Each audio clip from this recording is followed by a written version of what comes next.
Supreme কোর্টে 25,000 চাকরি বাতিলের মামলার শুনানি ছিল আজকে। এসএসসির যে চাকরিগুলো বাতিল হয়েছে, নবম, দশম, একাদশ, দ্বাদশ, ইতিমধ্যেই যুবরাজ টুইট করেছে সুপ্রিম কোর্ট নাকি বিজেপির ছোড়া কি একটা বোম ডিফিউজ করে দিয়েছে। ওইসব বিজেপি আর যুবরাজ বুঝে নেবেন, তাদের ব্যাপার।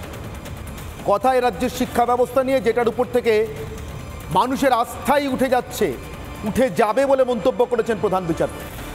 16 জুলাই পর্যন্ত মন্ত্রিসভা আর আপাতত কয়েকটা অফিসারের রক্ষা কবচ পেয়ে উদ্বাহু হয়ে নাচতে নাচতে যুবরাজ এবং তার নেত্রী হয়তো এরপরে আরও একাধিক মঞ্চে আদালত সম্পর্কে আরও 4টে বাজে এবং বিরোধীদের সম্পর্কে আরও 5টা বিভ্রান্তি মিথ্যে ছড়িয়ে বেড়াবেন। তাদের বিষয়, তাদের রাজনৈতিক এজেন্ডার বিষয়, রুচি নেই। জানতে চাই 25,000 চাকরি নিয়ে আজও যখন সুপ্রিম কোর্ট এ রাজ্যের চাকরি নেওয়া সংস্থাকে জিজ্ঞাসা করছিল, তারা কেন বারবার একটা কথা বলে গেলেন? তাদের আইনজীবীরা প্রথমে এড়িয়ে যেতে চাইলেন যোগ্য অযোগ্যের কোনো তালিকা তারা দিতে পারবেন কিনা। আর যখন জিজ্ঞাসা করা হলো যদি যোগ্য অযোগ্যের তালিকা দিতে না পারেন তাহলে গোটা প্যানেলটা কেন বাতিল হবে না, তখন বললেন অযোগ্যের তালিকা আছে, যোগ্যের তালিকা আছে। কোথায় সে তালিকা? বের করে দিন। আপনাদের কাছে আছে যখন চলে গেলেন বিভিন্ন প্রসঙ্গে। যে সংস্থাকে নিয়োগ করা হয়েছিল, 4টে সংস্থাকে ডেকে তাকে বরাত দেওয়া হয়েছিল। টেন্ডার প্রক্রিয়া কার্যত বেআইনি। জুড়ে আছে 16 তারিখের পরে আরও বিস্তারিত জানতে পারবেন কি এই নাইসা কিভাবে তারা বরাত পেয়েছে। এই নাইসা যে আবার আরেকটা সংস্থাকে শুধুমাত্র ওএমআর শিটগুলো স্ক্যান করতে দিয়েছিল, সেটা এসএসসি জানত না।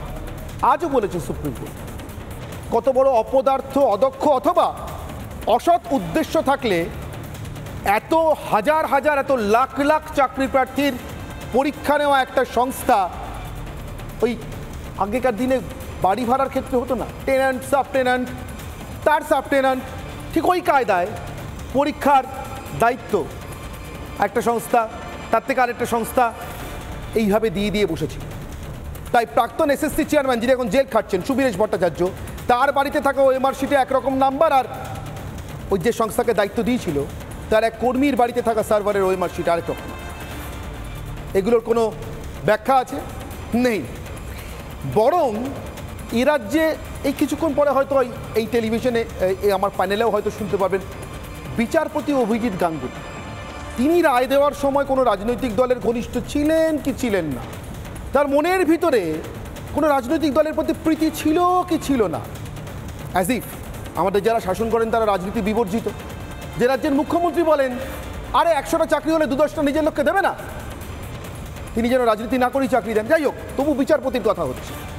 এইসব নিয়ে বারবার প্রশ্ন উঠতে থাকে। বিরক্ত হয়ে প্রধান বিচারপতি এক সময় বলেন, আমরা কি হাইকোর্টের বিচারপতিদের রায় আর রাজনীতি নিয়ে আলোচনা করতে এখানে বসেছি? শেষমেশ সতর্ক করেন, এটা কাদা ছোড়াছুড়ি করার জায়গা নয়। এত সুন্দর ট্রেনিং ব্রিফ রাজ্য সরকারের আইনজীবীদের, কোনো তৃণমূল কংগ্রেসের রাজনৈতিক লাইনে সুপ্রিম কোর্টে গিয়ে আজকে কথা বলছিল।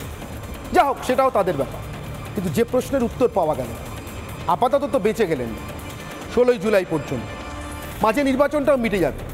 তারপর মন্ত্রিসভাটা কোথায় দাঁড়িয়ে আছে? খাদের কিনারে। আজকে তদন্তে কোনো স্থগিতাদেশ দেয়নি সুপ্রিম কোর্ট, মানে ওই সিবিআই তদন্ত করবে যে সিবিআই এর যোগ্য অযোগ্যের সংখ্যা আজকে মেনে নিয়ে এসএসসি বলেছে আছে হুজুর, আমার কাছে অযোগ্য আর যোগ্যের তালিকা আছে। ওই সিবিআই তদন্ত করবে যে সিবিআইকে এরপরেও যুবরাজ আর তার নেত্রী বিভিন্ন মঞ্চ থেকে, সভা থেকে গাল দিয়ে বেড়াবে, বিজেপির এজেন্ট বলবেন। ওই সিবিআই তদন্ত করবে আর 16 জুলাই পর্যন্ত অপেক্ষা করবে। এই সব অপরাধের মাথাটা ধরেও গ্রেফতার না করে বসে থাকবে শুধু সুপ্রিম কোর্টের একটা সুপ্রিম নির্দেশের অপেক্ষা। কিন্তু তারপর মন্ত্রিসভাটা কি খাদের কিনারা? মন্ত্রিসভার মাথা? আসবো আজকের বিতর্কে। তার আগে আজকের বিশেষ প্রতিবেদন।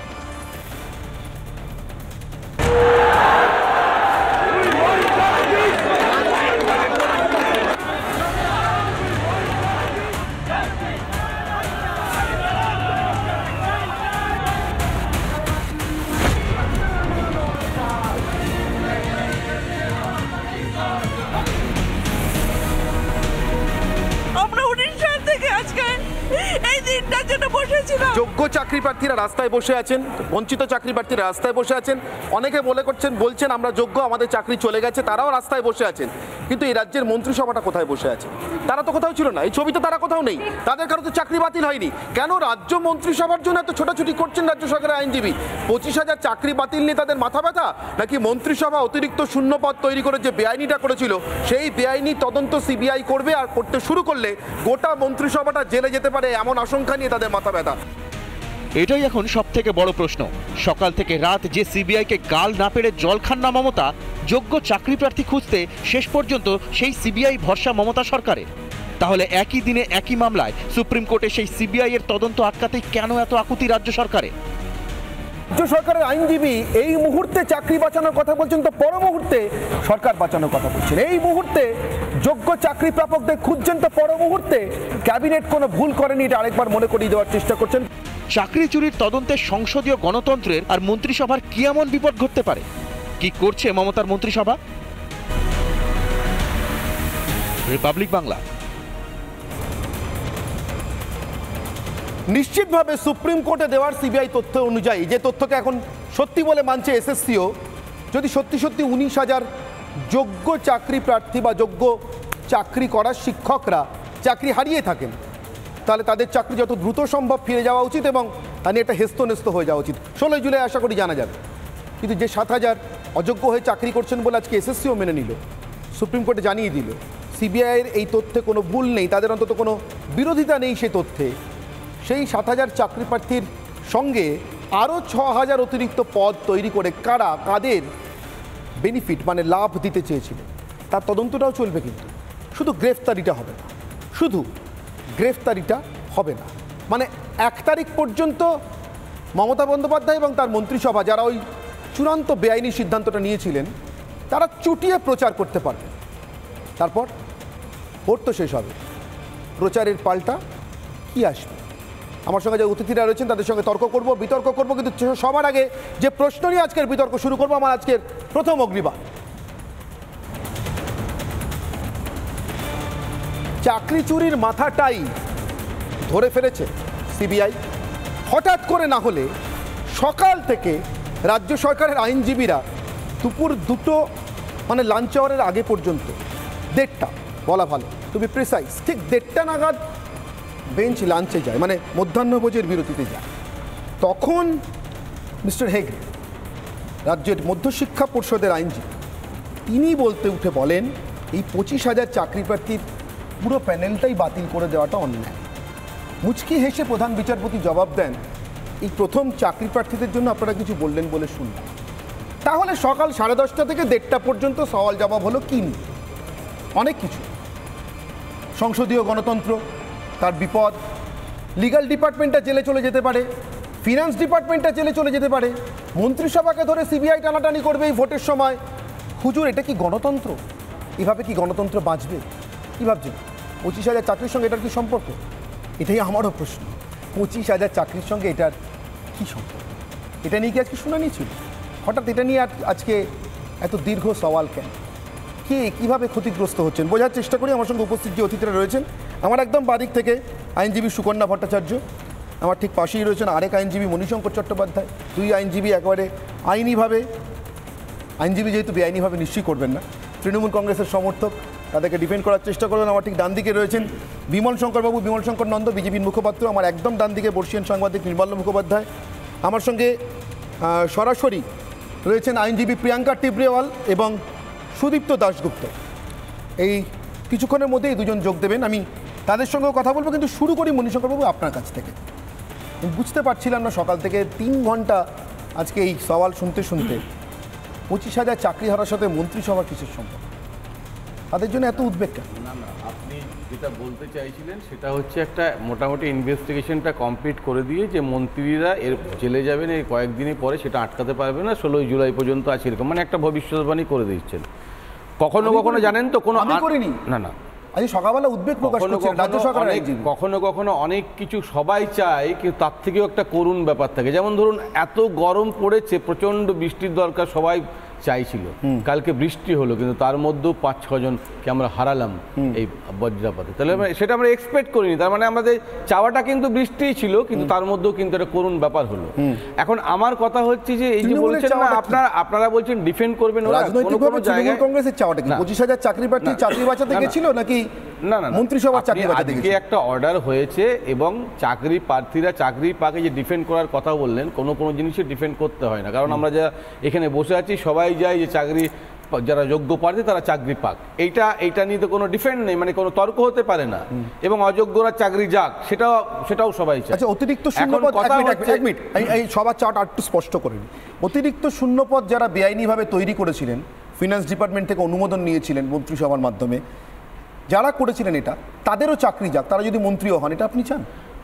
এরা দুজন চান? না না না, সেটা তো আইনে ব্যাপার। যে সুপার নিউমারিক পোস্ট ক্রিয়েট করাটা, এটা নিয়ে তর্ক হবে, আর্গুমেন্ট হবে। কখনো দেখুন প্রাইমা ফেসি আজকে যে স্টে দিল, তার মানে হাইকোর্টে যে অর্ডারটা ছিল আরেকটু দেখা উচিত ছিল, এটা তো প্রমাণ হলো। আচ্ছা, যখন হাইকোর্টে অর্ডারটা সুপ্রিম কোর্ট যায়নি, তখন আপনি তো কেন স্টেটা হয়েছে আপনিও জানেন একজন আইনজীবী হিসেবে। যেভাবে একটাই কারণ, না যেভাবে না, বলে দিই মানুষকে, একটু বলে দিই তাহলে।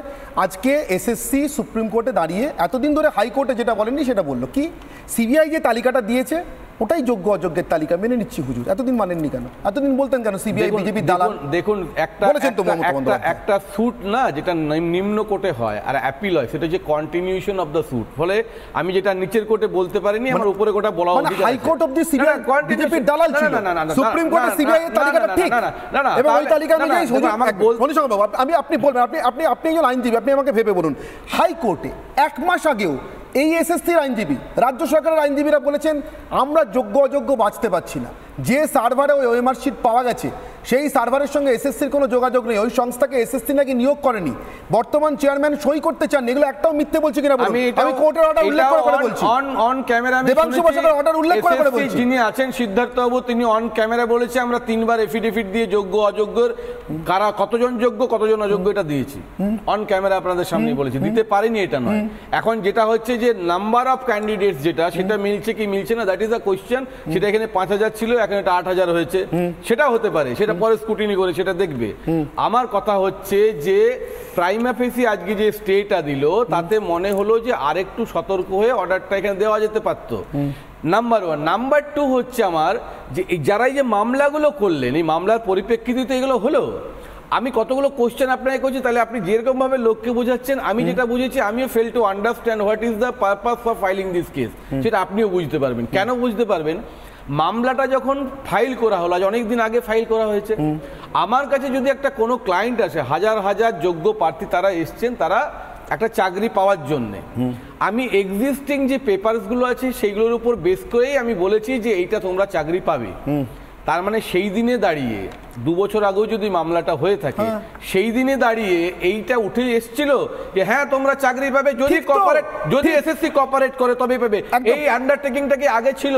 একদম মনীষঙ্কর বাবু ঠিক কথা বলছেন। আমার তো এখানেই প্রশ্ন, তাহলে সেই এসএসসি হাইকোর্টে গিয়ে সিবিআই এর দেওয়া তালিকাটা মানতে চান না কেন? কেন বললো ওই তালিকায় সই করব না? আমার হচ্ছে যারা মামলা করেছেন তাদের কাছে। না প্রশ্নটা তো আমার এসএসসির কাছে, রাজ্য সরকারের কাছে। না করবেন, আপনি এসএসসির কাছে করবেন। আরেকটা প্রশ্ন, দুটো, একটা হচ্ছে যে এসএসসি কোঅপারেট করলে তবেই এই মামলা নিষ্পত্তি হবে, এটা কি মামলা করার সময় ছিল?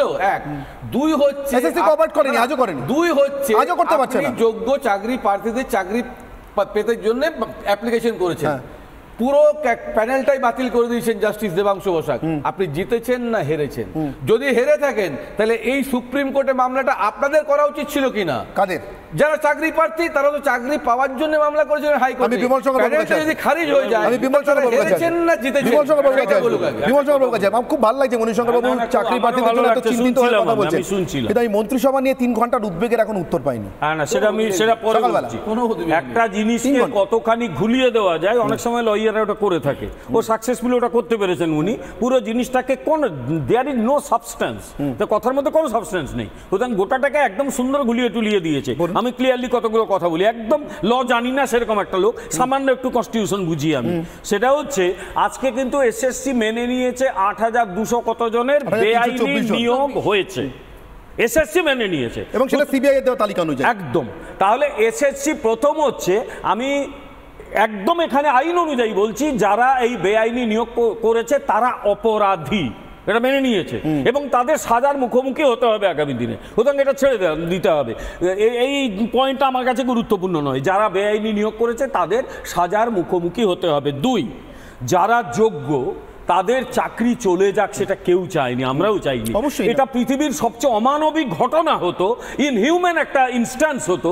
19,000 যোগ্য লোক যারা যোগ্যতার সঙ্গে চাকরি পেল, তাদের যদি চাকরিটা চলে যেত, সেই চাকরিটা বাঁচানোর জন্যই যত চেষ্টা। মাননীয় প্রধানমন্ত্রী বলে যাবার পরে হঠাৎ করে টনক নড়ে বললো আমরা সব করে দেবো। এইটা আমার প্রশ্নটা এখানেই, যে এসএসসি 1 মাস আগেও বললো যে এই তালিকায় সই করবো না, এই যোগ্য অযোগ্যের তালিকা আমরা মানি না, হঠাৎ কি ঘটলো? নরেন্দ্র মোদী লিগ্যাল অ্যাসিস্ট্যান্স দেবেন এটা বলার পর? একদম। এটা কি রাজনৈতিক নির্দেশ? বলছি এখন সমস্যা হচ্ছে এদের ভয় দুটো জায়গায় ছিল। 1, গোটা মন্ত্রিসভা লিগ্যাল ডিপার্টমেন্ট মিলিটারি জেলে না চলে যায়, এটা একটা ভয়। 2 হচ্ছে সাধারণ মানুষের কাছে কি সাংঘাতিক ইম্প্যাক্ট হবে। সাধারণ মানুষের কাছে ইম্প্যাক্ট যা হওয়ার হয়ে গেছে, নতুন করে কিছু হওয়ার নেই। শুধু একটা বিষয়ে এদের কাছে এখনো ভয়টা রয়ে গেল, ওই সোর্ড অফ ডেমোক্রেসি মাথার উপর ঝোলে না, এখনো ঝুলছে। কারণ সিবিআই তদন্তটা চলবে, এখনো পর্যন্ত হয়তো জেল কাস্টডিতে নেবে না, কিন্তু সিবিআই চাইলে অবশ্যই ইন্টারোগেশন প্রত্যেককে করতে পারে, তদন্ত করতে পারে। কোয়ার্সিভ অ্যাকশন মানে জেলে নিয়ে যাওয়া, ইন্টারোগেশনটা কোয়ার্সিভ অ্যাকশন নয়, সেই চাইলে ইন্টারোগেশন করতে পারে। আসলে এই ব্যাপারটার মধ্যে যে কনক্লুশনটা আমি টানছি, আজ পর্যন্ত স্কুল সার্ভিস কমিশন যোগ্য অযোগ্য বাছেনি, সেটা 282 পাতার রায় পড়লে স্পষ্ট করে বোঝা যাবে। আজকে যদি বাছে, প্রথম হাইকোর্টের কাছে এদের জবাবদিহি করতে হবে, তোমরা প্রমাণ থাকা সত্ত্বেও হাইকোর্টের কাছে কেন মিথ্যে কথা বলেছো? 1 এবং 2 হচ্ছে সিবিআই এর যে তালিকা আজ মেরেছেন সেটা আজকে হঠাৎ মানলে কেন? দ্বিতীয় যে পয়েন্টটা আমি বলছি, যে আসলে রাজ্যের শাসক দল ভয় ওদের সর্বত্র, চোরেদের ভয় থাকবে না তো কাদের ভয় থাকবে? ফলে এদের সেই ভয়টা এখনো গ্রাস করছে যে আমরা ঠিক কোন জেলে থাকবো, কটা লোকের জেল হবে। একটা লাইন আপনাকে বলছি, এইটা মোটামুটি যে বামপন্থী যারা মনস্ক তাদের থেকে মামলাটা করা হয়েছে, মানে এই পলিটিক্যাল মাইলেজটা আপনারা নিতে চান না বামপন্থী থেকে দিতে চান? এইটা অদ্ভুত আরেক দোলানো বামপন্থী মনস্কদের থেকে মামলা করা হয়েছে, তার মানে আপনি এটা মানছেন যে তৃণমূল পন্থীরা মন্ত্রিসভাকে সেভ করতে চায়? একদম না, বামপন্থী মনস্ক থেকে করা হয়েছে। আমি সিম্পল কথা উত্তর দিন তো, 1 মিনিট। আইনজীবী মণিশঙ্কর চাকরি থাকলো কি থাকলো না তার সঙ্গে আপনি বলবেন,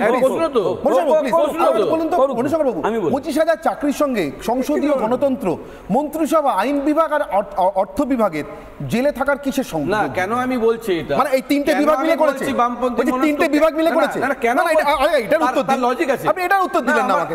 3 ঘন্টার উদ্বেগের উত্তর নেই, ওই তো 3 ঘন্টা উদ্বেগের না, কোনো উত্তর নেই। আমার লজিকটা কি? আচ্ছা আমি পাইনি উত্তর পাইনি। সুকন্যা, আমি শেষ করে আমি ট্রাভেস্টি অফ লজিক যাকে বলে, এটা সেই লজিক আর কি। আমি একটা কথা বলি, সেটা হচ্ছে এই যে একটু আগে বলছিলেন না যে মানবতার কথা আসছে, আমার নিজের কোনো বাড়ির লোক, আমার স্ত্রী, আমার ছেলে মেয়ের যদি চাকরিটা যেত, এই মানবতার প্রশ্নটা আসতো তখন।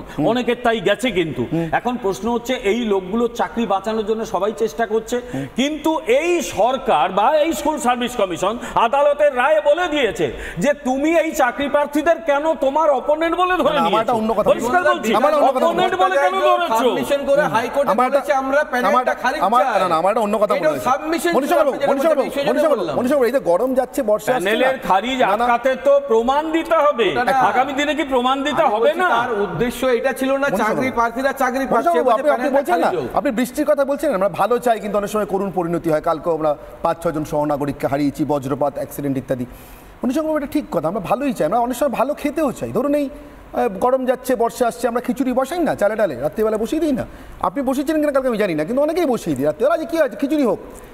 খিচুড়িটা আমরা ভালো মনেই বসাই, হঠাৎ করে খুব খারাপ ওয়েদারে একটু থেকে গেলে কাল সকালে একটু বাসি খিচুড়ি মুড়ি দিয়ে খাবো বা এমনি খাবো, এটাও ভাবি। পরের দিন সকালবেলা উঠানোর সময় খিচুড়ি টকে যায়। সুকন্যা, আমার মনে হয় সামহাও আপনারা 1 মাস আগে না চালে ডালে মিশিয়ে খিচুড়ি বসিয়েছিলেন, গন্ধ বেরোচ্ছে বুঝতে পারছেন প্রচারে বেরোনোর পর। 3 ফেজের নির্বাচনের মাথায় আপনাদের মনে হয়েছে না, এই খিচুড়ি মানুষ খাচ্ছে না, এবার চালে ডালে আবার আলাদা করতে হবে। উপায় কি? নিজের কাছে কিছু নেই, সেই সিবিআই ভরসা, নাকি সুকন্যা? এত গাল দিলেন এতদিন ধরে সিবিআই, এই তো পার্থবাবুর সময় আপনি কত বলেন সিবিআই খারাপ, অমুক তমুক, কোনো তদন্ত করছে না, সেই সিবিআই লিস্ট ধরে যোগ্য অযোগ্য। সুকন্যা প্লিজ, আমি বুঝতে পারছি, এটা আমাকে বুঝিয়ে দিই। না, বোঝাটা খুব সহজ, আপনি যে কেন বুঝতে পারছেন না অনির্বাণ বাবু, সেটা আমি আবার বুঝতে পারছি। 3 বছর ধরে সিবিআই কে গাল দিয়ে শেষে সিবিআই ভরসা। এটা যে আপনি কেন বুঝতে পারছেন না এটা আবার আমি বুঝতে পারছি কেন না। কেন কেন একটু বুঝিয়ে বলুন। প্রথমে আমি CBI বিমল বাবুকে বিজেপির একটা কথা দালাল বলি। নয়। হ্যাঁ, বিমল বাবু একটু আগে বললেন যে এই যে চাকরি যেটা যারা পাচ্ছে এখন আজকের বর্তমান যে অর্ডারটা হয়েছে তাতে যারা চাকরি হারিয়েছেন তারা একটা স্বস্তি পেয়েছেন, সাময়িকভাবে স্বস্তি পাচ্ছেন, সেটা বিমল বাবুর সাথে আমিও একমত। সত্যি যদি আমার পরিবারের একজন কারুর চাকরি হারাতো ঠিক আমারও সেই একই ব্যথা হতো যেটা বিমল বাবুর হচ্ছে, আমার হচ্ছে, এবং সমস্ত চাকরি হারাদের হচ্ছে এবং সমস্ত জনগণের হচ্ছে। কিন্তু এইটাকে ক্যাশ করছেন যে বিচার ব্যবস্থার সঙ্গে যারা জড়িত, সেই বিকাশ বাবু, উনি কিন্তু এই 22,000-এর চাকরি চাইছেন না।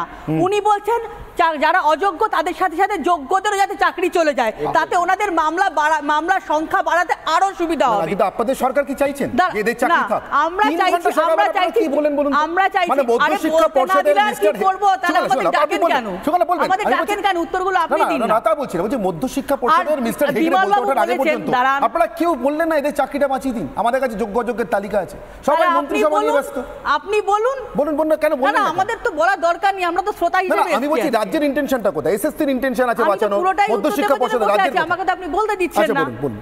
বা আপনার বোধহয় প্রবলেম হচ্ছে। আমি না, আমার কোনো প্রবলেম নেই, আমি শুধু বিমল বাবু যেটা বললেন যে নরেন্দ্র মোদী যে লিগ্যাল অ্যাসিস্ট্যান্টটা দেবার কথা বলেছেন, তাতেই বোধহয় রাজ্য সরকার ভয় পেয়ে গিয়ে তড়িঘড়ি করে এই যোগ্য অযোগ্য নিয়ে মামলা শুরু করে দিয়েছে। আরে দূর মশাই, রাজ্য সরকার মোদী সাহেব কি বললেন লিগ্যাল অ্যাসিস্ট্যান্ট দেবেন, তার জন্য ভয় পাবেন কেন? আর ওই মোদী সাহেব যিনি নাকি 15 লক্ষ টাকা করে প্রত্যেকের অ্যাকাউন্টে পাঠাচ্ছেন, আরে দাঁড়ান, ওই তো যারা নাকি মিথ্যে প্রতিশ্রুতি দিয়ে গেছেন। আরে মোদী নরেন্দ্র মোদী তো বলে গেছে, না চোর নয়, না তাহলে আপনি এসএসসি রুলসটা জানেন না। প্রিয়াঙ্কা টিব্রাল হাত তুলছেন আমার সঙ্গে।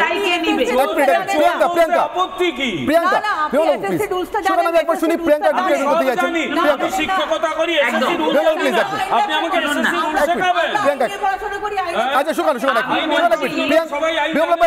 প্রিয়াঙ্কা কিছু বলতে চান? প্রিয়াঙ্কা টিব্রাল মানে কি করে চোরের মার এত বড় গলা থাকে সেটা এখানেই দেখা যায় পশ্চিমবঙ্গতে।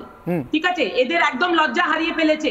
আজকে গোটা ভারতবর্ষে পশ্চিমবঙ্গ নাম্বার 1 র্যাঙ্ক হলো। কিসের জন্য? এখানে চুরি বলুন, কারাপশন বলুন, সবকিছু টিএমসি এত করে দিয়েছে। আর তারপরে কি মুখে এরা কথা বলে যে পশ্চিমবঙ্গকে নাকি বিজেপি কুলসিত করে দিচ্ছে। আরে আপনারা বাকি কি ছেড়েছেন? কোন ডিপার্টমেন্ট বাকি রইলো বলুন না?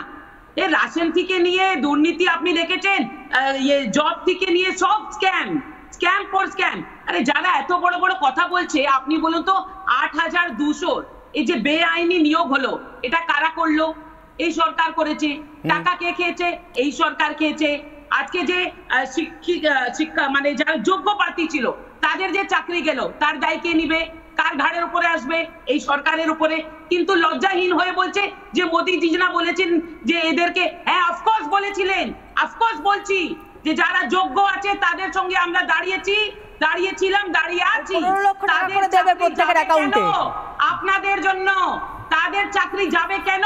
কেন আপনারা চোট বসেছিলেন? বছরে 2.5 কোটির চাকরি পায়নি বলে, বছরে 2.5 কোটির চাকরি পায়নি বলে ডিপার্টমেন্ট উপর থেকে নিচে চোর। এখানে মানিকের মতো চোর বছরে 2.5 কোটির চাকরি জানেন কেন? মুখ্যমন্ত্রী জানতেন না? চাকরি দেওয়া হয়েছে, খবর নেই। কোথায় আমার বাড়ির দুবাই এখনো এরা চোরদেরকে সাহায্য করে। এখনো এরা বলে যে অনুব্রত কিছুই করেনি। এখনো এরা বলে শাহজাহানকে সরিয়ে দেওয়ার আগে একটু ভাবার দরকার ছিল। আপনি দেখুন না কি ধরনের চোর পচেছেন। আমি বলছি সাহস থাকলে এখানে এত বড় বড় কথা বলছেন, এখানে এত চোরের ভ্যারাইটি, এটা পশ্চিমবঙ্গে কথা বলছেন। রাস্তায় আপনাদের এমপি টিকিট পায় আছে, যাদের চাকরি চলে গেছে তাদের সামনে যান, দেখুন চটি খুলে। তারাই আমাদের কাছে এসে বলেছে যে আমরা মামলা তুলতে চাই, ওনারা আমাদের মামলা তুলতে দিচ্ছেন না। তারাই বলে গেছে সে চটি ছেড়ে ফেলেছিল আপনাদের উপরে। বিকাশ ভট্টাচার্যের কথা উনি বললেন, বিকাশ ভট্টাচার্য কি বলেছেন তার সাথে জিজ্ঞাসা করবো, সুদীপ্ত ছিলেন তো? কিন্তু আমার প্রধানমন্ত্রী বলেছিলেন যাদের যোগ্যদের চাকরি গেছে তাদের পাশে বিজেপি থাকবে, সেটাতেই একেবারে এই শাসকের হৃদকম্প হয়ে গেল। তার আগে পর্যন্ত যোগ দেবে চাকরি বাঁচানোর জন্য চেষ্টাই করছে, তারপরে তিনি বলতে শুরু করলেন আমি সুদীপ্ত আছেন, সুদীপ্ত, আরে নরেন্দ্র মোদী ধারে দাঁড়ানোর জন্য সুদীপ্ত দাশগুপ্ত আইনজীবী, সুকান্ত সময় দেবো। সুদীপ্ত দাশগুপ্ত এখনো বলেননি। সুদীপ্ত দাশগুপ্ত আইনজীবী আমার সঙ্গে রয়েছেন। দীর্ঘদিন ধরে এই যোগ্য চাকরি প্রার্থীরা যারা অনশন করছিলেন, আন্দোলন করছিলেন, চাকরি হারা বলছি না, চাকরি প্রার্থী যাদের মামলার পরিপ্রেক্ষিতে আজকে এতদূর পর্যন্ত গোটা বিষয়টা এসে দাঁড়িয়েছে, তাদের হয়ে মামলা লড়েছেন সুদীপ্ত। সুদীপ্ত, আজকে সুপ্রিম কোর্টের এই নির্দেশে নিশ্চিতভাবে যুবরাজ অন্তত জয় খোঁজার একটা গন্ধ পেয়েছেন, জয় খোঁজার চেষ্টা করছেন। কী সব ডিফিউজ বলছেন, বিজেপি বোমা ছুড়েছিল, সুপ্রিম কোর্ট ডিফিউজ করেছে, ওরা বিজেপি আর তার বাইরে কিছু সম্ভবত দেখতে পান না। এই ৮৩২৪টা চাকরি কারা চুরি করেছে, এটাকে সুপ্রিম কোর্ট আজকে শুনানিতে দেখতে পেয়েছে। সুদীপ্ত, কি মনে হলো আপনার? প্রথমেই বলি, শুনানির সময় সুপ্রিম কোর্ট আজকে এটা বলেছেন যে এটা একটা সিস্টেমেটিক ফ্রড। প্রথম কথা হলো এইটা। দ্বিতীয় কথা, সুপ্রিম কোর্ট এটা মেনে নিয়েছে যে দুর্নীতি হয়েছে। এসএসসির কাছে জিজ্ঞেস করেছিল যে এই যে আপনারা বলছেন যোগ্য অযোগ্য বাছাই করা যাবে, কারা এই অযোগ্য, কাদের ব্ল্যাঙ্ক ওয়েমার, কারা প্যানেলের মেয়াদ ফিরিয়ে যাওয়ার পর চাকরি, তাদের লিস্ট দিন। সেই লিস্ট আজকে ওরা দিতে পারেনি। এবার প্রশ্ন হলো তাহলে সুপ্রিম কোর্ট স্টে দিল কেন? সুপ্রিম কোর্ট স্থগিতাদেশ দেওয়ার আগে যেটা বলেছে যে এখানে একটা দুর্নীতি হয়েছে, কিন্তু এটাও সত্যি এর মধ্যে হয়তো অনেক যোগ্য প্রার্থী আছে, তাই জন্য এটা বাছাই করা সম্ভব কিনা সেটা দেখা হচ্ছে। 16ই জুলাই মামলা শুনানি হবে। তারপরে আরেকটাও ইম্পর্টেন্ট বলেছে, কিন্তু যারা আলটিমেটলি অযোগ্য বেরোবে তাদের কিন্তু এই পিরিয়ডেও যে চাকরি করছে পুরো টাকাটাই ফেরত দিতে হবে 12% ইন্টারেস্টে। এই কথাটাও অ্যাড করেছে। তাই একটা কথা শুধু জিজ্ঞাসা করবো, আজকে সওয়াল জবাবের সময় যেটা সুকন্যা বলছিলেন, বিকাশ রঞ্জন বাবু একটা সময় বলেন সওয়াল করতে উঠে চাকরি হারা যোগ্য চাকরি প্রার্থীদের হয়ে, যোগ্য চাকরি প্রার্থী, হ্যাঁ এক্স্যাক্টলি, বিকাশ রঞ্জন বাবু বলেছেন যে পুরো প্যানেলটাই বাতিল হওয়া উচিত। তার কারণ দু রকমের ওএমআর শিট পাওয়া যাচ্ছে একই ক্যান্ডিডেটের। তাহলে এই চাকরি নেওয়ার পদ্ধতিটা আর কি করে আইনগ্রাহ্য থাকে? সুদীপ্ত, এটা কি সত্যি আপনারা এখনো পুরো প্যানেল বাতিল চান? কেন আমরা বলেছিলাম, তার কারণ হলো বারংবার কোর্টে চাওয়া হয়েছে যে কে যোগ্য বা কে অযোগ্য তার তালিকাটা দিন। আজকের দিন অব্দি এসএসসি সেই তালিকা দেয়নি। তার মানে একটাই হতে পারে, এসএসসি নিজেই বাছাই করতে পারছেন না কে যোগ্য কে অযোগ্য। যেখানে বাছাই করা অসম্ভব যে কে যোগ্য কে অযোগ্য, এসএসসি যার পরীক্ষা সেই বাছাই করতে পারছে না, যদি বাছাই করতে না পারে তাহলে পুরো সিলেকশনই বাতিল হওয়া উচিত। উল্টে আমি আরেকটা কথা বলবো, আজকে রাজ্য যে পুরো সময় সওয়াল করলো, পুরোটাই বলে গেল তাদের ক্যাবিনেটের মন্ত্রীরা কি করে বাঁচবে। একবারও যোগ্য চাকরি প্রার্থী শুধু 25,000 না, 30 লক্ষ যোগ্য প্রার্থী, তারা কি করে সুবিচার পাবে সেই নিয়ে কিন্তু রাজ্য সরকার একটা কথাও বলল না। তারা শুধু ব্যস্ত যে কি করে তাদের মন্ত্রীদের বাঁচানো যায়, এর বাইরে রাজ্য সরকার কোনো তাদের মাথা ব্যথা নেই। বেশ, সুকন্যা, রাজ্য সরকার কিন্তু আজকে চাকরি প্রার্থীদের জন্য বলেছে ফার্স্ট। আপনি শোনেননি? আপনাদের মতো আমাদের সৌভাগ্য হয় চ্যানেলে শুনেছেন যেখানে দেখ শোনার রাজ্য সরকার একবারের জন্য চাকরি প্রার্থীদের হয়ে বলেনি। না শুনে মিথ্যে কথাটা বলবেন না, ভুল তথ্য দেবেন না। আমরা ঠিকই শুনেছি, ঠিকই তথ্য দিচ্ছি। রাজ্য সরকার চাকরি প্রার্থীদের জন্য বলেছে। ভুল শুনেছেন, ভুল তথ্য দিচ্ছেন। প্রত্যেকেই এটা শুনেছে, আমরা এটাও শুনেছি। আপনি দেখে নিন না, কেউ শোনেনি, কোনো মিডিয়াও দেখায়নি যে রাজ্য সরকার। আমার একটা প্রশ্ন আমি এখনো পর্যন্ত নির্মলা বাবুর কাছে জানি। নির্মলা বাবু, আপনার কাছে আসছি। নির্মলা বাবু, আপনি কিছুদিন আগে লিখেছিলেন, মাস 2-3 হবে বোধহয়, কি শ্রীগাল আর সিংহের বন্ধুত্ব হয় না ইত্যাদি ইত্যাদি, যারা সেটিং তত্ত্ব আওড়ান। আমি তার মাঝে যাচ্ছি না, কিন্তু আমার একটা জিনিস জানতে খুব আগ্রহ, যে সিবিআই 1 মাস আগেও রাজ্য সরকারের এবং এখনও কালকেও, গতকালও মমতা বন্দ্যোপাধ্যায় যে সবাই বলেছেন, আজও যেখানে বলেছেন বা বলবেন অভিষেক বন্দ্যোপাধ্যায়, সিবিআইকে গালমন্দ করবেন না, হতে পারে নিশ্চিতভাবে শারীরিক প্রতিক্রিয়া হবে, না করলে করবেনই। তারপরে সেই সিবিআই তালিকাটা মেনে নিচ্ছে, মেনে নিয়ে এসএসসি বলছে এখান থেকে যোগ্য অযোগ্য ভাগ করে দিন। এই চাপটা কেন, কিভাবে তৈরি হলো? দেখুন, মহাভারতে একটা কথা আছে, পাপের ঘর যখন বড় হয় না, তখন ধর্মকেই ধরতে হয় এবং সেটাই ধরার চেষ্টা করা হচ্ছে। কিরকম বলতে, ওর কোন ধর্মের কথা? ধর্ম মানে কন্ডাক্ট, এটা কিন্তু রিলিজিয়ন নয়। এবার প্রশ্নটা দাঁড়াচ্ছে যে আজকে সুপ্রিম কোর্টের অর্ডারে কতগুলো সিগনিফিকেন্ট জিনিস আমার নোটিস পড়েছে। একটা হচ্ছে প্রাতিষ্ঠানিক জালিয়াতি, এই সরকারটা জালিয়াতি করেছে, এক। দুই, এই সরকারটা মিথ্যে কথা বলেছে। কিভাবে? সুপ্রিম কোর্ট অবজার্ভ করেছেন যে আপনারা 4টে হলফনামা দিয়েছেন আরটিআই করে, কোনোটাতেই সত্যি কথা বললেননি। আপনারা তখন বলেছেন আমাদের কাছে যোগ্য অযোগ্যর ভাগ নেই, আর আজকে বলছেন যে এতজন অযোগ্য। What is this? আপনারা মিথ্যাচারণ করছেন। সব থেকে বড় কথা, মমতা বন্দ্যোপাধ্যায় একটা কথা বলেছিলেন যে কোন দল এক দুজনকে চাকরি দেয় না, কে নিজের জন্য নিজের দলকে এক দুজনকে চাকরি দেয় না। আজকে সেটা দেখা হলো 8,000। একটা সরকার সরকারি চাকরি বেআইনিভাবে দিচ্ছে এবং তার সংখ্যাটা প্রায় 8,000। এটা আপনি ভাবতে পারেন? এরপরে ন্যাচারালি একটা কোয়েশ্চেন তো উঠবেই যে do this government or does this government have the moral right, নৈতিক দায়িত্ব ক্ষমতায় থাকার? তারই চাকরি সে বেআইনিভাবে বিক্রি করছে, তারই চাকরি সে চুরি করছে। What is this? এটা হয় কখনো? কোনো কনসিয়াস গভর্নমেন্ট করে? আমি ব্যাপম স্ক্যাম খুব ক্লোজ থেকে ফলো করেছিলাম, কিন্তু সেখানেও এই জিনিসটা হয়নি। The whole cabinet was not involve. আজকে যে প্রশ্নটা উঠছিল বারবার, 2016 সালের প্যানেল, তা এক্সপায়ার হয়ে গেছে 6 বছর আগে। তারপরেও কি করে সুপার নিউমেরিক পোস্ট তৈরি করতে হয়, কেন তৈরি করতে হয়?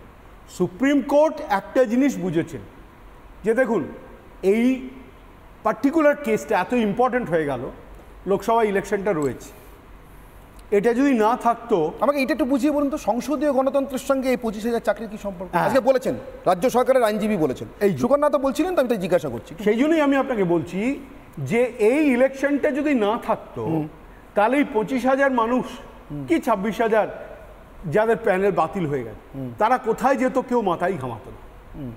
শুধুমাত্র ভোটটা সামনে আছে বলে প্রত্যেকটা রাজনৈতিক দল এর ওপর ফোকাস করছে। আচ্ছা, 25,000 মানুষের যে চাকরি বাঁচানো, নির্মলা বাবু, এটা প্রোডাক্ট না বাই প্রোডাক্ট? এটা ভালো লাগলো না কথাটা? না না, জিজ্ঞাসা করছি প্রোডাক্ট। এটা রাজনৈতিক দল ফোকাস করছে, এটা ভালো লাগলো না শুনতে? এটা প্রোডাক্ট না, আমি বলছিলাম। আরে শুনুন না, আমি বলছি এটা প্রোডাক্ট না বাই প্রোডাক্ট। মানে প্রোডাক্ট বাই প্রোডাক্ট আমি দর্শকদের জন্য বলে দিই। অনেক সময় আমার ফ্যাক্টরিতে এমন অনেক জিনিস উৎপাদন করি, ধরুন আপনি ফিনাইল বানাচ্ছে, আপনার লক্ষ্য ফিনাইল বানানো, বানাতে গিয়ে আরও একটা কিছু পাশে উৎপন্ন হয়ে যাচ্ছে, সেটারও ব্যবসায়িক মূল্য আছে, কিন্তু আপনি আসলে বানাচ্ছেন ফিনাইল, আপনার উদ্দেশ্য ফিনাইল বেচা। আমি বলছি যে 25,000 মানুষের চাকরি বাঁচে, খুব ভালো কথা। যাদের মধ্যে যাদের যোগ্যদের চাকরি বাঁচে তাদের জন্য ভীষণ খুশি। অযোগ্যদের জন্য দিন নাম্বারড, 16 জুলাই যাবে, 16 আগস্ট যাবে, 16 সেপ্টেম্বর যাবে, যাবে তো বটে। এসএসসিও তো বলছে 8,324টা চাকরি জিনিস চুরি হয়েছে। আমি বলছি এটা প্রোডাক্ট না বাই। আমি আপনাকে বলছি, যদি মুখ্যমন্ত্রী বলে যে দুটো কথা, আমি মুখ্যমন্ত্রীর কথা গুরুত্ব দিয়েই বলছি, দুটো কথা, যে একটা পার্টিকুলার রাজনৈতিক দল বিজেপি সে পুরো কোর্ট সিস্টেমটা এখানকার কিনে নিয়েছে, এক। দ্বিতীয় কথা, এরা সবাই চাকরি খাচ্ছে। আজকে যদি সুপ্রিম কোর্ট ওই স্টেটা না দিত, ঠিক আছে, তাহলে কি বলতো যে সুপ্রিম কোর্টও চাকরি খাচ্ছে, চাকরি খেয়ে নিয়েছে। তো সুপ্রিম কোর্ট খুব লজিক্যালি ভেবে চিনতে এই স্টেটা দিয়েছেন। কেন দিয়েছেন? ইনভেস্টিগেশন প্রসিডিওরটা এগিয়ে নিয়ে যাওয়ার জন্য। কিন্তু আমার সুপ্রিম কোর্টের ব্যাপারে একটা আপত্তি আছে। আপত্তিটা হচ্ছে যে আমি হাত কাটবো, পা কাটবো, কিন্তু মাথা কাটবো না। কিরকম? যে আমি ইনভেস্টিগেশন অ্যালাউ করব, ইন্টারোগেশন অ্যালাউ করব, কোয়ার্সিভ অ্যাকশন করব না। ডেটারেন্স মানে ভীতিটা না থাকলে কোনো দিন কোনো ইনভেস্টিগেশন এগোতে পারে না। আচ্ছা, এখানে আমার একটা প্রশ্ন, যে লেভেল প্লেইং ফিল্ডের কথা উঠছে, আমি এই প্রশ্নের উত্তর ওনাদের কাছ থেকে পাবো না, আমি জানি ওনারা উল্টোটা বলবেন। কিন্তু আমার প্রশ্ন, লেভেল প্লেইং ফিল্ডের জন্য হেমন্ত সোরেন তো ইস্তফা দিয়ে মুখ্যমন্ত্রী পদ থেকে গেলেন, বিমান শঙ্কর বাবু, আর একজন মুখ্যমন্ত্রী পদে থাকতে থাকতে গেলেন অরবিন্দ কেজরিওয়াল। তো সেখানে লেভেল প্লেইং ফিল্ড ক্ষতিগ্রস্ত হলো না? সেখানে সংসদীয় গণতন্ত্রের কোনো সমস্যা নেই? 2005, 6, 7, 8 এই সময় হরিয়ানাতে জেবিটি স্ক্যাম হয়েছিল, junior basic training teacher scam, এবং সেখানে মোট 3,206 জনকে নিয়োগ করা হয়েছিল, অ্যাবসলিউটলি বেআইনি নিয়োগ।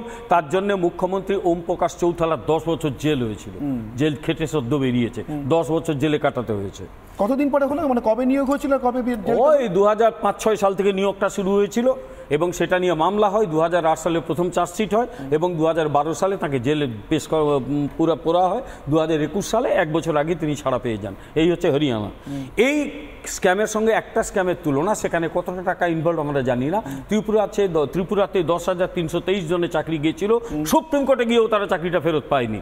এক্ষেত্রে দেখা গেল অন্তত এসএসসি মেনে নিয়েছে 8,230 বা 32 জনের জাল করে চাকরি দেওয়া হয়েছে। আপনি কেন বলছেন? বলি আরেকটা বলছি, এক দুজন আমি বলছি কথা বললে আমি বলছি মহারাষ্ট্রের কথা আসবে না, না মহারাষ্ট্রের কথা আসবে না, মানে হেমন্ত শেষ করি, আমি শেষ করিনি, আমি শেষ করিনি। এত এরা এই স্টেটটা নিয়ে অনেক লাফাতে শুরু করবে আজকে বিভিন্ন সভায়। একটা কথা বলে একটা কোথাও কোনো বিল নেই, একটা মার্ডার কেসের আসামি তার মৃত্যুদণ্ড হয়েছে, সেও যদি আদালতে যায় যে হুজুর আমার কথাটা শুনুন, তার মৃত্যুদণ্ড স্টে করা হয় এবং তার কথা শোনা হয়। তারপর তাহলে কি তাই আমি আজকে যে পোল কোশ্চেন দেখেছি, না খুব ইন্টারেস্টিং কথা বলছি, উনি বলছেন মার্ডার কেসে আসামি মৃত্যুদণ্ড হয়েছে, সত্যি কি তাই? আমি আজকে যে পোল কোশ্চেন দেখেছি দর্শকের জন্য, শুধু পোল কোশ্চেনটা নেব, দর্শকের রায় পড়ে নেব। আমি বাকি সময়টুকু এই পোল কোশ্চেনটুকু নিয়ে একটু বিতর্ক করতে চাই। আমার আজকের পোল কোশ্চেন দর্শকের জন্য, খাদের কিনারায় মমতার মন্ত্রিসভা। আমার প্রশ্ন ছিল খাদের কিনারায় মমতার মন্ত্রিসভা কেন বলছি? রিপাবলিক নেটওয়ার্কের এডিটর ইন চিফ অর্ণব গোস্বামীকে সম্প্রতি একটি মেগা এক্সক্লুসিভ সাক্ষাৎকার দিয়েছেন অমিত শাহ, দেশের স্বরাষ্ট্রমন্ত্রী।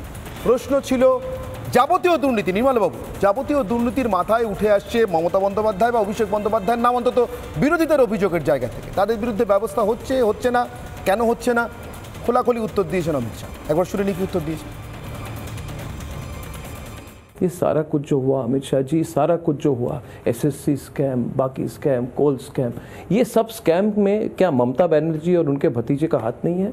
क्या उनको पता नहीं है? खुद व्यक्तिगत तौर पर उनके सारे मंत्रियों के खिलाफ एक्शन हुआ है, मगर उनके खिलाफ डायरेक्टली अभी तक नहीं हुआ। एक मिनट, वो इन्वॉल्व है या नहीं है वो तो सारे प्रूफ एजेंसियों ने ढूंढने हैं, परंतु वो अगर कहती है मुझे मालूम नहीं है, तो भी उनको शासन करने का अधिकार नहीं है।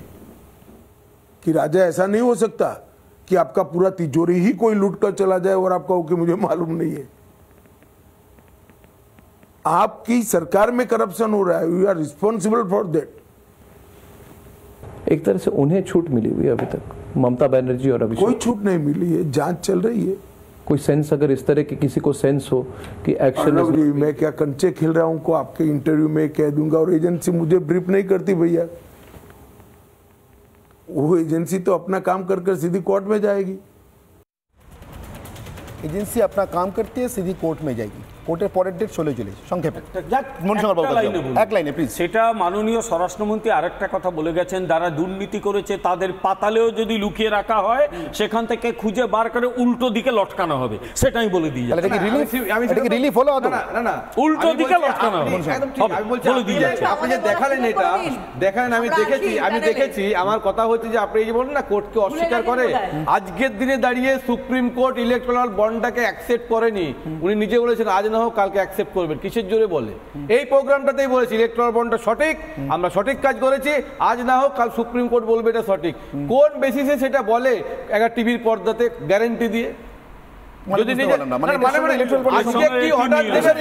সুপ্রিম কোর্ট কি অর্ডার দেবে ইলেকট্রাল বন্ড নিয়ে, ক্লিন চিট দেবে, সেটাই এই প্রোগ্রামে বলে গেছে।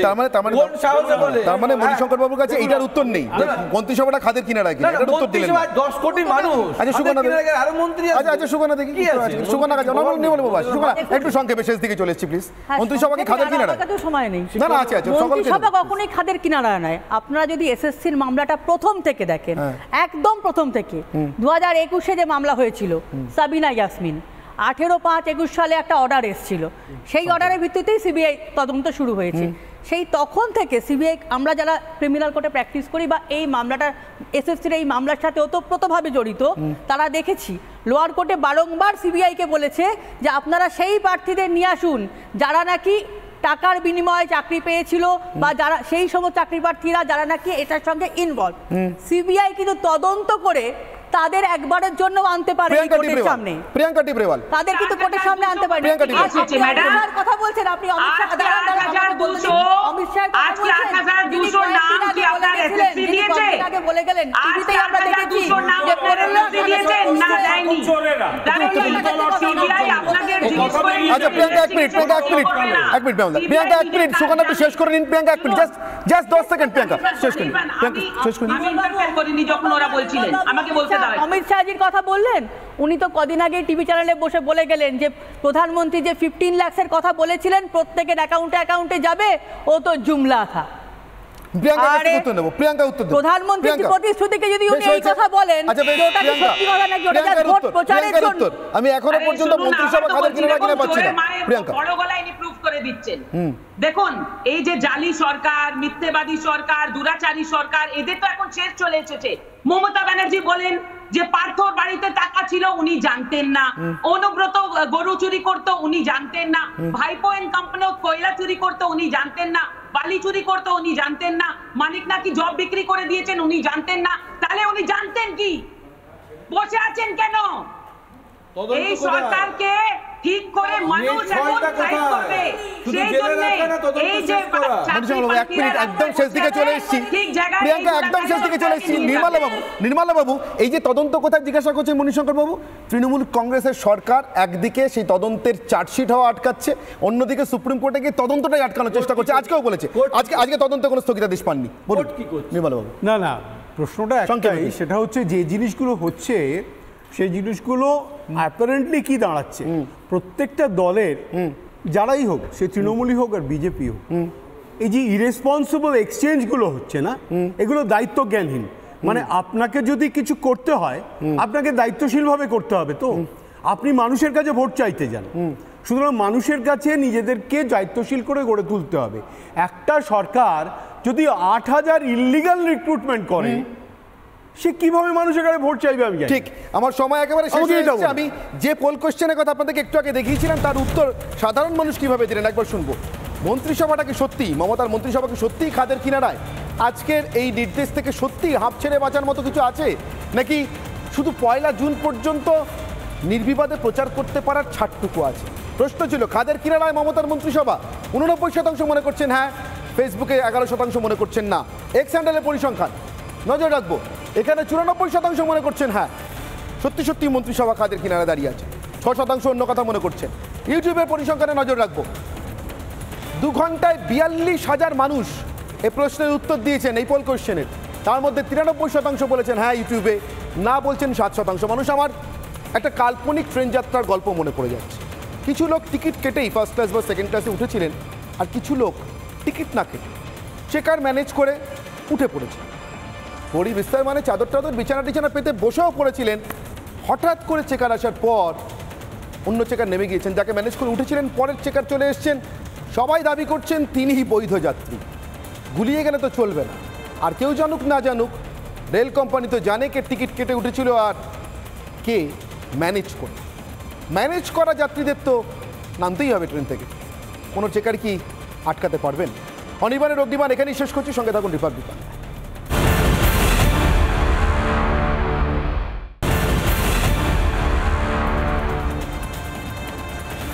এটা বিরতির পর ফিরে আসছি, সঙ্গে থাকুন রিপাবলিক বাংলায়।